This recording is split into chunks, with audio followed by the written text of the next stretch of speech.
Hello students, welcome in Shailendra academy. I am Shailendra Agarwal और आज हम लोग बात करेंगे इंजीनियरिंग मैकेनिक्स के नेक्स्ट लेक्चर नंबर 20 की। प्रीवियस लेक्चर जो लेक्चर नंबर 19 था उसमें हमने कुछ न्यूमेरिकल्स किए जो कि लामीस थ्योरम के बेस थे और वो न्यूमेरिकल्स इंपॉर्टेंट हैं, इसलिए हम उस लेक्चर को भी ध्यान से देखें। और आज के लेक्चर को हम कह सकते हैं कि लेक्चर नंबर 19 का सेकेंड पार्ट है जिसे लेक्चर नंबर 20 दिया गया है। इसमें भी हम न्यूमेरिकल्स ही करेंगे जो डिफरेंट टाइप्स के न्यूमेरिकल्स हैं, ताकि आपको न्यूमेरिकल करने का कॉन्सेप्ट क्लियर हो और अगर एग्जाम में इस तरह का कोई क्वेश्चन आता है तो आप उसे आसानी से सॉल्व कर लें। तो हम लोग देखते हैं क्वेश्चन नंबर 1। क्वेश्चन नंबर 1 की अगर बात करते हैं तो बोला गया है एक कण पर 3 समतलीय संगामी बल 30 kilo Newton, 40 kilo Newton, 50 kilo Newton कार्य कर रहे हैं। यदि बल साम्यावस्था में है तो इनके मध्य परस्पर कोणों के मान ज्ञात कीजिए। अब देखिए बिल्कुल अलग टाइप की प्रॉब्लम है कि आपको 3 फोर्स तो दे दिए हैं लेकिन उन तीनों ही फोर्स के कोई एंगल नहीं दिए हैं, ना कोई फिगर दिया हुआ है जिससे आप थोड़ा बहुत सोच सके कि हम इसमें एंगल कैसे निकालेंगे, लेकिन निकलेगा। और ये भी कहा गया है कि यदि तीनों बल साम्यावस्था में हो, तो हम पहले इसको रिकॉल करते हैं कि यदि किसी भी पिंड पर या किसी भी कण पर या किसी भी पॉइंट पर 3 बल कार्य कर रहे हैं तो वहां हम लामीस थ्योरम लगा सकते हैं। और लास्ट में ये भी दे रखा है कि साम्यावस्था में तो लामीस थ्योरम लग सकती है इसमें। अब लेकिन कैसे हम इसके एंगल निकालेंगे, अगर हमें एक भी एंगल कहीं से पता नहीं है तो हम क्वेश्चन को ध्यान से देखते हैं और समझते हैं कि कैसे ही क्वेश्चन होगा। एक कण पर 3 समतलीय संगामी बल 30 किलो न्यूटन, 40 किलो न्यूटन और 50 किलो न्यूटन कार्य कर रहे हैं। लामीस थ्योरम का अगर कॉन्सेप्ट समझा जाए तो लामीस थ्योरम में 3 फोर्स लगते हैं। एक मान लीजिए P, एक मान लीजिए Q और एक मान लेते हैं R। कॉन्सेप्ट पहले समझिए इसका।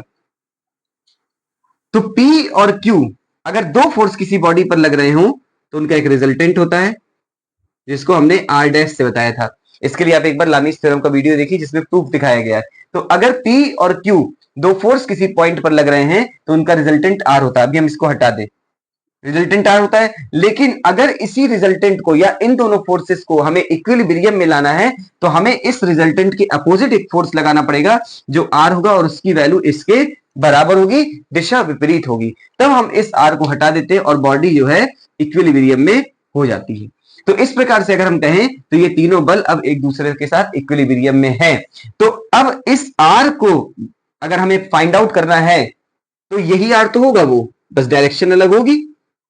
तो अगर हम इस फोर्स को P को 30 किलो न्यूटन, Q को 40 किलो न्यूटन और जो रिजल्टेंट है जिसके वजह से ये पूरी जो क्वेश्चन साम्यावस्था में है उसकी वैल्यू 50 है अपोजिट डायरेक्शन में। तो अगर हम इन तीनों बलों को, जिसमें कि P पहला फोर्स, Q दूसरा फोर्स और रिजल्टेंट R है, यही कॉन्सेप्ट समझना है कि P और Q का एक रिजल्टेंट है R और अगर उसको इक्विलिब्रियम में लाना है तो अपोजिट डायरेक्शन में हमको उस रिजल्टेंट को लगाना पड़ेगा। वो इक्विलिब्रेंट होता है यानी कि साम्यक बल होता है, तब बॉडी किसमें आ जाती है, साम्यावस्था में। तो यानी कि ये जो वैल्यूज दी गई है ये एक फोर्स P की, एक फोर्स Q की और उसके रिजल्टेंट की वैल्यू दी गई है।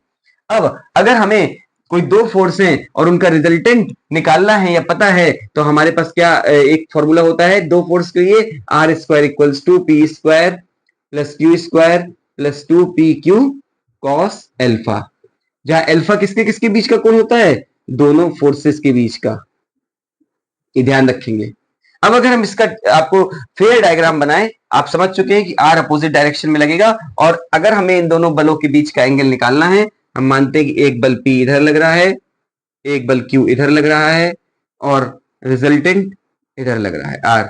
तो P और Q के बीच का एंगल क्या हुआ, अल्फा। हम इधर मान लेते हैं इनके बीच का एंगल बीटा और इनके बीच का एंगल गामा। तो P और Q के बीच का एंगल हम यहां से निकालेंगे।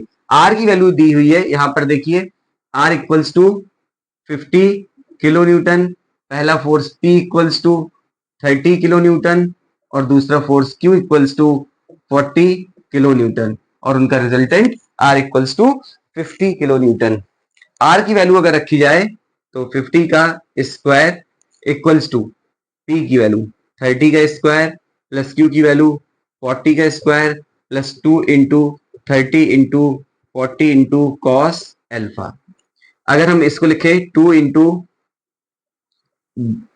30 into 40 cos alpha equals to, तो क्या हो जाएगा दूसरी तरफ 50 का स्क्वायर माइनस 30 का स्क्वायर माइनस 40 का स्क्वायर। यहां से कॉस अल्फा अगर निकाला जाए 50 स्क्वायर माइनस 30 स्क्वायर माइनस 40 का स्क्वायर, ये आता है 0 निकल करके। तो ये नीचे जाएगा, मींस ऊपर 0 आता है, ये नीचे जाएगा तो 0 हो जाएगा। तो इस तरीके से alpha equals to cos inverse 0 degree. तो अल्फा इक्वल्स टू किसकी वैल्यू होती है, 90 की। तो यानी अल्फा की वैल्यू क्या हुई, 90। तो अब हम इस फिगर को ऐसे बनाते हैं कि एंगल 90 डिग्री हमें दिखे, क्योंकि अभी हमें पता नहीं था। अब हमारा निकल करके आया है कि जो दो फोर्स हैं, एक P और एक Q, उनके बीच का एंगल कितना है, 90 डिग्री। और जो तीसरा फोर्स R है, इधर पे हम मान लेते हैं, माना है हमने बीटा एंगल, और इधर पे हमने माना है गामा। ये जो एंगल 90 आया है वो अल्फा बराबर आया है। यहाँ इसको सॉल्व करेंगे, 0 आ जाएगा, इसलिए डायरेक्ट यहाँ पे 0 लिखा है, वो नीचे जाकर के 0 हो जाएगा। अब यहाँ पर देखिए, अब आपको एक एंगल की वैल्यू पता है और दोनों एंगल की बाकी वैल्यू निकालने के लिए हम क्या करेंगे, अप्लाइंग लामीज थ्योरम अप्लाई करेंगे। क्या होगी, P अपॉन साइन P के, जब P वाला फोर्स लेंगे तो कौन सा एंगल लेंगे, Q और R के बीच का, साइन बीटा बराबर Q अपॉन साइन गामा बराबर R अपॉन साइन 90। अब ये समझने के बाद हम P, Q और R की वैल्यू रख दें। P की वैल्यू है 30, Q की वैल्यू है 40 और R की वैल्यू है 50। अब ये उसी तरह का लामीज थ्योरम का क्वेश्चन बन गया या रिलेशन बन गया, जिसमें हमको दो अननोन फोर्स नहीं पता होते थे तो हम इसके साथ उसको सॉल्व करते थे। यहां हमको एंगल नहीं पता है तो हम सॉल्व करेंगे। एक बार हम लेते हैं इसको और इसको, क्या लेंगे हम,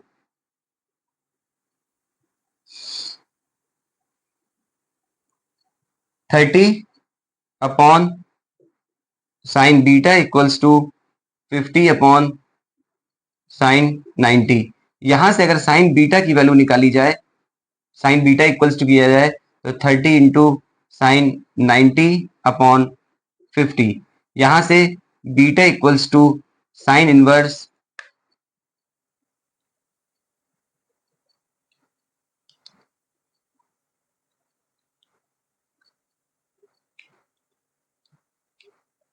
0.6,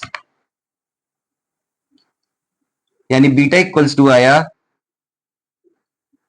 36.86।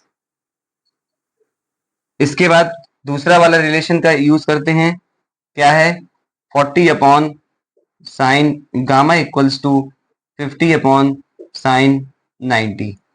इसको आगे बढ़ाते हैं, साइन गामा निकालते हैं।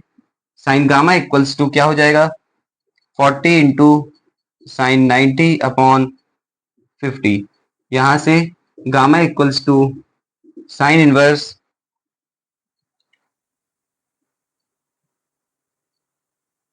0.8 और इक्वल्स टू गामा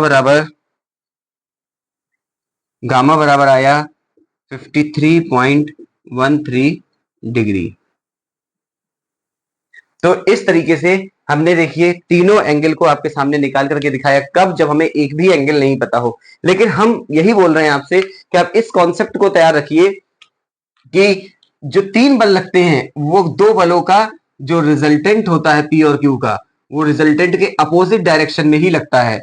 अगर ये R डैश है तो ये R, क्योंकि इस पूरी बॉडी को अगर इक्विलिब्रियम में लाना है तो रिजल्टेंट के अपोजिट जो फोर्स लगेगा उसको लगाना पड़ेगा। और जब बॉडी इक्विलिब्रियम में आ गई तो हम यहाँ पर लामीज थ्योरम का उपयोग करते हैं। इक्विलिब्रियम में आने के बाद हमने यहाँ पर रिजल्टेंट का फॉर्मूला लगाया, बिल्कुल सिंपली इसको ध्यान रखेंगे। यहाँ से 0 आ गया, अल्फा की वैल्यू 90 डिग्री आ गई। फिर हमने 90 डिग्री समझ करके उस फिगर को बनाया और फिर 90 रख करके अल्फा, बीटा और गामा की वैल्यू आ गई। तो यहाँ से अल्फा, यहाँ से बीटा, यहाँ से गामा। तो आप देखेंगे नए टाइप का क्वेश्चन है जिसमें हमको एंगल नहीं पता है लेकिन तीन बल दिए हुए हैं, तो हम कैसे उसका उपयोग करके इन एंगल्स को निकालते हैं। तो ये वाला क्वेश्चन यहाँ पर खत्म होता है। अब हम इसके बाद अगला क्वेश्चन भी कोई अलग टाइप का होगा जो आपको समझना है, उसको देखते हैं। आप इसको नोट करिए। तो अभी हमने देखा क्वेश्चन नंबर 1 जो अलग टाइप का था, जिसमें हमें एंगल नहीं दिए हुए थे, और ये समझना आपके लिए बहुत जरूरी था कि एंगल कैसे निकाल सकते हैं। अब इसी तरह से एक क्वेश्चन और आपके सामने है, जो दिखने में तो रिजॉल्विंग की तरह लग रहा है। जब ऑर्थोगोनल कंपोनेंट के बारे में पढ़ाया गया था तब इस तरह का क्वेश्चन कराया था, लेकिन ये क्वेश्चन उससे अलग है, क्योंकि ये क्वेश्चन इक्विलिब्रियम का है। इसमें बोला गया है कि A B C D E F सम षटकोणी में बल 90 P newton, 90 newton, P newton, Q newton, 240 newton और 180 न्यूटन क्रमशः इन भुजाओं पर लगते हैं, जैसा कि चित्र में दिखाया गया है। क्वेश्चन में चित्र दिया हुआ है। बल P तथा Q का मान बताइए यदि बल निकाय साम्यावस्था में हो। ये पॉइंट साम्यावस्था में हो तो हमें P और Q का मान निकालना है। देखिए बीटी यूपी में 2012 में ये क्वेश्चन आया हुआ है। तो अगर बल साम्यावस्था में होते हैं तो हम सिंपल कॉन्सेप्ट जानते हैं, सिग्मा एफ एक्स बराबर 0 हमें करना है और सिग्मा एफ वाई बराबर 0 करना है।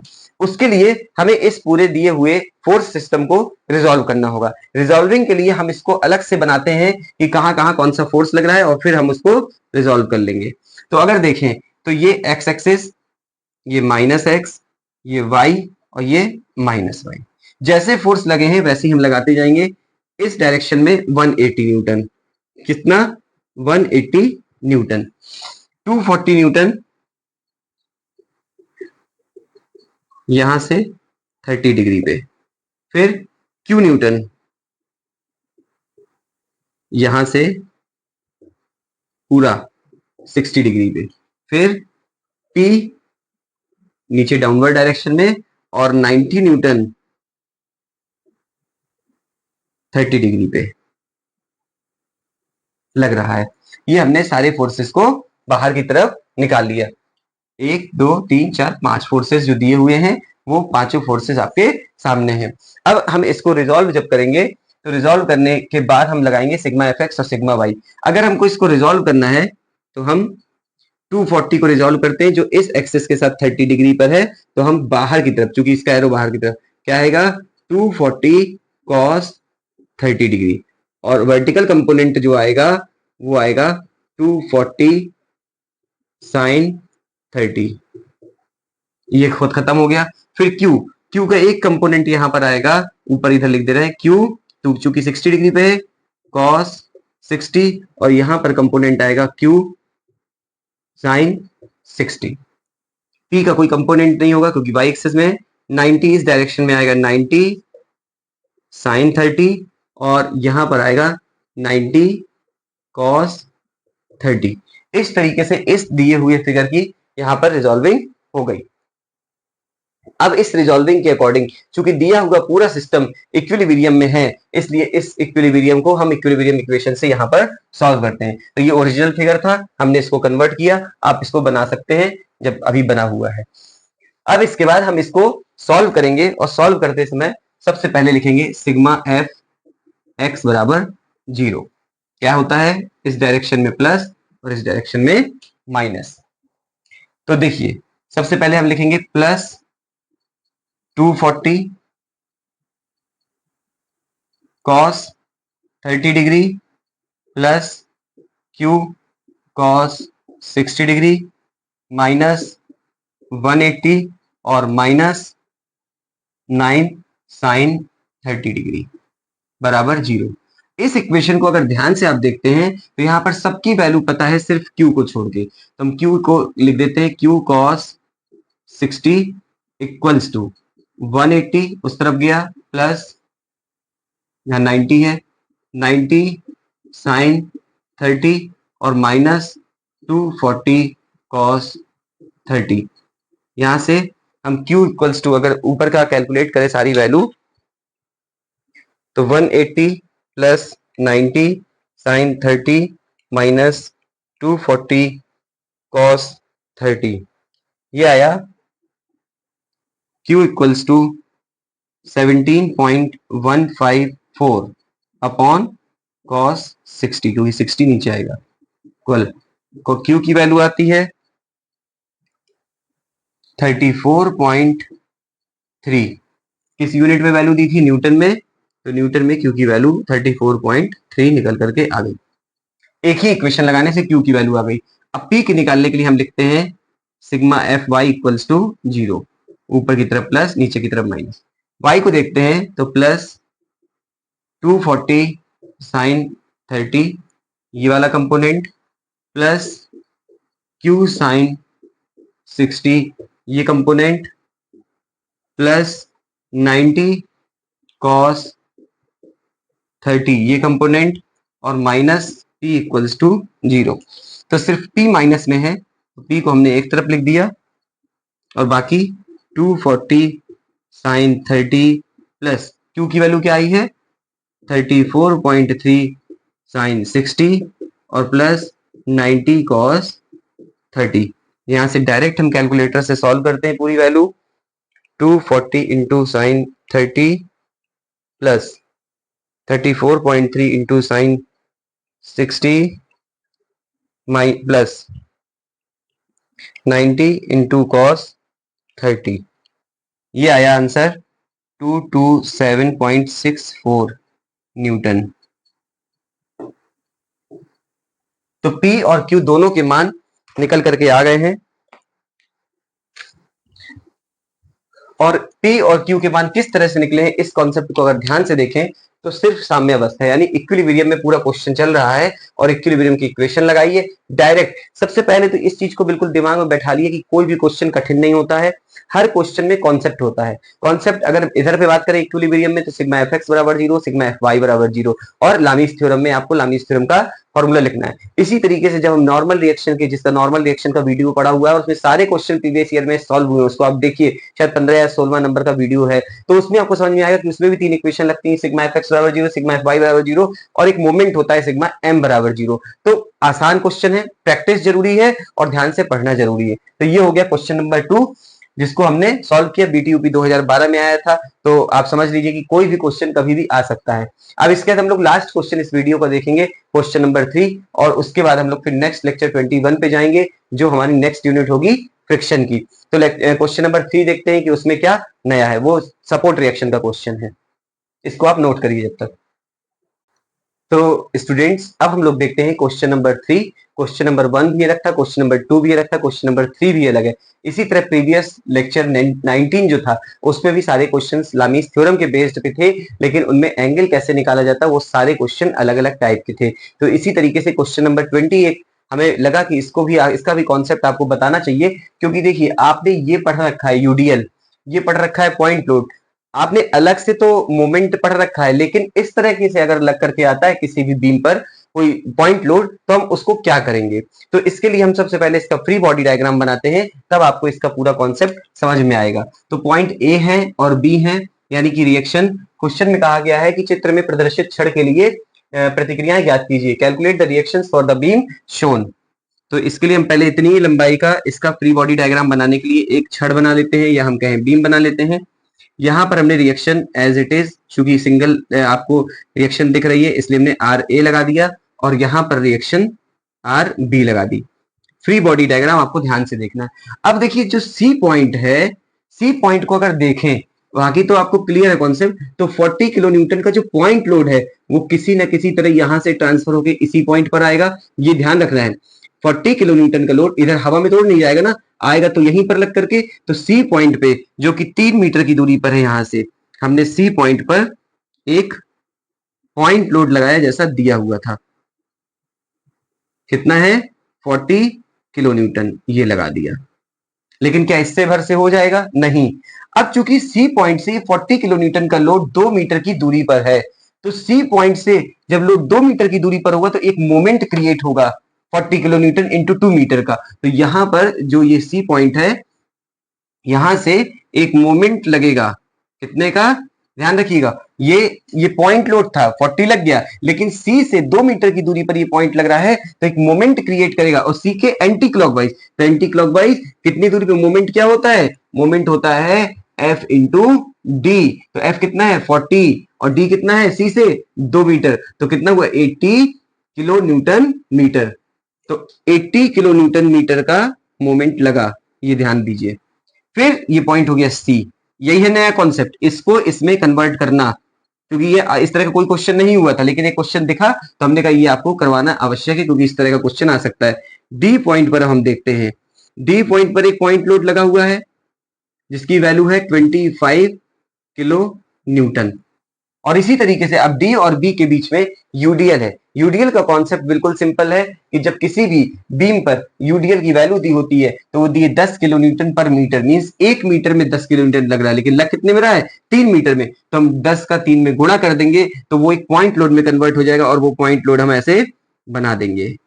तो कितना हुआ 10 इंटू 3 किलो न्यूटन। और जब पॉइंट लोड में कन्वर्ट हो जाएगा तो जहां से जहां तक था, मींस डी से बी तक था, वहां से दोनों तरफ से हाफ ऑफ डिस्टेंस यानी 1.5 मीटर और 1.5 मीटर पे लगेगा। इस तरीके के 2-3 क्वेश्चन पहले हो चुके हैं, इसलिए जो रिएक्शन का न्यूमेरिकल का कॉन्सेप्ट का वीडियो उसको आप लोग जरूर देखिए, उसका लिंक भी मैं आपको अभी दे दे रहा हूं इसी ये बताने के बाद।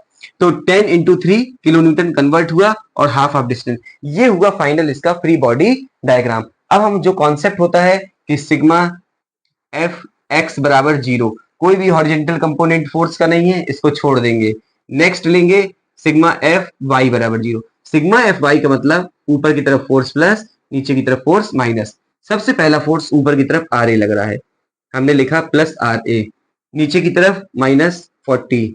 ध्यान रहे ये मोमेंट है, ये क्या है मोमेंट, फोर्स नहीं है, इसलिए इसको फोर्स की इक्वेशन में नहीं लेंगे। फिर माइनस 25, फिर माइनस 10 इंटू 3 और फिर प्लस लिया आपने आर बी बराबर 0। हम 10 इंटू 3 को 30 भी लिख सकते थे, लेकिन आपको कॉन्सेप्ट क्लियर रहे कि ये गुणा करके यहाँ पर आया है तो यहाँ पे 10 इंटू 3 होगा, इसलिए इसको एज इट इज लिख करके समझाया गया। R A plus R B को हमने एक साथ ले लिया, दोनों पॉजिटिव हैं, बाकी सब माइनस के उस तरफ गए, 40 प्लस 25 और प्लस 30, तो R A plus R B 95 आ गया इक्वेशन नंबर 1। इसके बाद हमने मोमेंट लिया सिग्मा एम ए बराबर 0।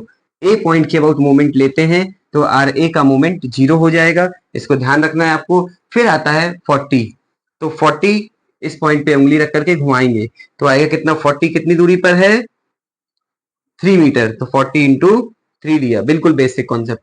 80 किलो न्यूटन एंटी क्लॉकवाइज में है तो हमने सिर्फ 80 लिया। क्यों 80 लिया, 80 में डिस्टेंस का गुणा क्यों नहीं किया, क्योंकि ये किलो न्यूटन, ये किलो न्यूटन, ये किलो न्यूटन, ये मोमेंट है और मोमेंट किलो न्यूटन मीटर में दिया हुआ है। जब ऑलरेडी डिस्टेंस का गुणा हो चुका है 40 इंटू 2 और ये मोमेंट बन चुका है तो अब डिस्टेंस का गुणा नहीं करेंगे।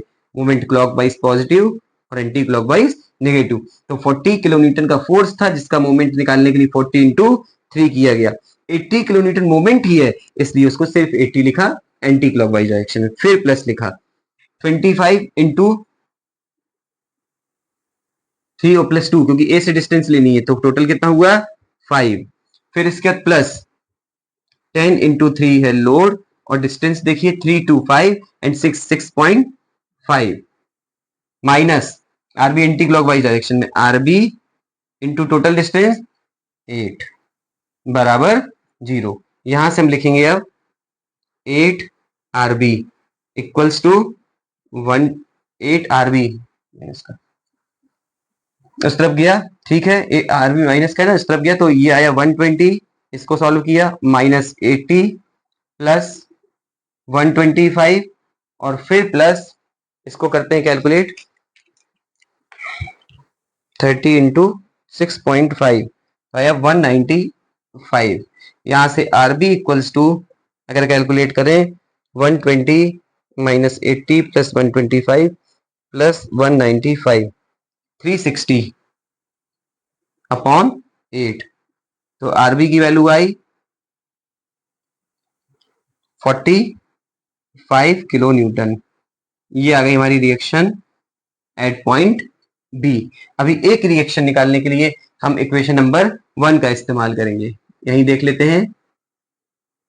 फ्रॉम इक्वेशन 1 क्या है, R A plus R B equals to 95, तो आर ए इक्वल्स टू क्या हुआ 95 माइनस आर बी, तो R A equals to 95 minus 45, तो R A equals to 50 kilo newton. इस तरीके से अगर देखें तो दोनों रिएक्शंस आ गई हैं। इस क्वेश्चन का कराने का सिर्फ एक उद्देश्य है कि इस तरीके के जो नया एक लोड लगा हुआ था उसके कॉन्सेप्ट को समझना। ये ध्यान रखना है कि पॉइंट लोड भी लगेगा और चूंकि कुछ दूरी पर लग रहा है ये पॉइंट लोड, इसलिए उस पर एक मोमेंट आएगा। ध्यान देने वाली दूसरी बात कि जो ये मोमेंट लगा है, पहले भी बताया जा चुका है, उनको फोर्स की इक्वेशन में कहीं पर भी नहीं लिया जाएगा, लेकिन मोमेंट की इक्वेशन में जब लिया जाएगा तो डिस्टेंस से गुणा नहीं किया जाएगा, क्योंकि ऑलरेडी वो डिस्टेंस से गुणा होकर के ही आया है। तो इस चीज को हमको ध्यान रखना है। बाकी पुराना ही कॉन्सेप्ट है पूरा। आरबी की वैल्यू 45 और आर ए की वैल्यू 50 किलो न्यूटन आ गई है। तो यहां से इस क्वेश्चन के समाप्त होने के बाद अब सेकंड यूनिट का पूरा समाप्ति हो गई है। अब हम लेक्चर नंबर जो 21 रहेगा हमारा, उस पे हम फ्रिक्शन की बात करेंगे और उसको भी पूरा यूनिट को समझेंगे। जो भी पेपर की परीक्षा की तारीख जिस बोर्ड में भी जब भी होगी, उससे पहले ही पूरा कोर्स कंप्लीट हो जाएगा। लेकिन ये ध्यान रखें कि जैसे बीटीयूपी की बात करें तो फर्स्ट अभी तक जो पेपर आता रहा उसमें फर्स्ट और सेकंड यूनिट का बहुत बड़ा रोल रहा है, और न्यूमेरिकल्स का भी। तो फर्स्ट और सेकंड यूनिट समाप्त हो चुकी है और इनके न्यूमेरिकल्स के अलग अलग वीडियो, चाहे वो नॉर्मल रिएक्शन के हो, चाहे वो पैरेललोग्राम लॉ ऑफ फोर्सेस के हो, या लेक्चर नंबर अभी 19 में लामीज थ्योरम के हो, या फिर ये लेक्चर नंबर 20 में जो भी अलग टाइप के न्यूमेरिकल्स लगाएं, इनको आप जरूर लगाइए और इनके जैसे न्यूमेरिकल लगाइए, ताकि कोई भी क्वेश्चन है, क्योंकि हम पास होने के लिए नहीं पढ़ रहे हैं ना हम पढ़ा रहे हैं। 80% प्लस मार्क्स आपके आने चाहिए, इसलिए हम पढ़ रहे हैं और हम नोट्स बनाए अच्छे से बिल्कुल। तो अब हम लोग लेक्चर नंबर 21 में मिलेंगे। पहली बार आए हैं तो सब्सक्राइब जरूर कीजिए, और पहले से सब्सक्राइबर हैं तो अपने फ्रेंड्स के साथ जरूर शेयर कीजिए। वीडियो पसंद आए लाइक कीजिए और कमेंट में फीडबैक जरूर दीजिए। मिलते हैं नेक्स्ट वीडियो में लेक्चर नंबर 21 में, जो कि यूनिट 3 होगा। Thank you so much for watching. Thank you.